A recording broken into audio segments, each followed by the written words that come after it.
Hello hey మచ్చ, ఇప్పుడైతే Hyderabad కిక్కిరిసిపోయింది జనాభాతో. City నుంచి పల్లిబాట పట్టారు జనాభా. ఏ బస్ స్టాండ్ చూసినా, మెట్రో రోడ్డు ఏ రోడ్డు చూసినా కూడా ఖాళీ లేదు. జనాభా అయితే కిక్కిరిసిపోయారు. బస్ టికెట్లు కూడా కాస్ట్ వచ్చేసి 1000 రూపాయలు ఉన్న బస్ టికెట్ 2000 3000 కూడా అయ్యింది. ఇప్పుడు స్లీపర్ కూడా 4000 వరకు కూడా ఉంది. ఓకే, ఈ జనాభాను చూడండి, బస్ స్టాప్లు చూడండి ఎలా ఉన్నాయో. కిక్కిరిసిపోయి ఉన్నారు జనాభా.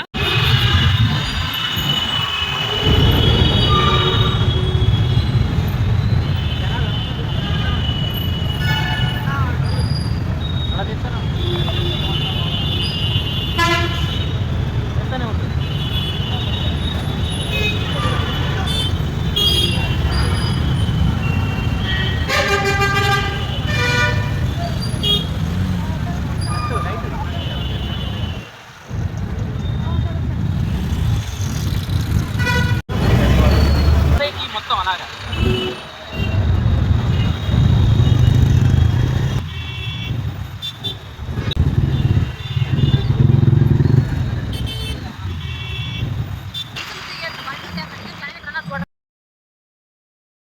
వీడియోస్ కనుక మీకు నచ్చినట్లయితే లైక్ అండ్ షేర్ చేయండి, సబ్స్క్రైబ్ చేయండి. Thank you friends, bye bye Maccha.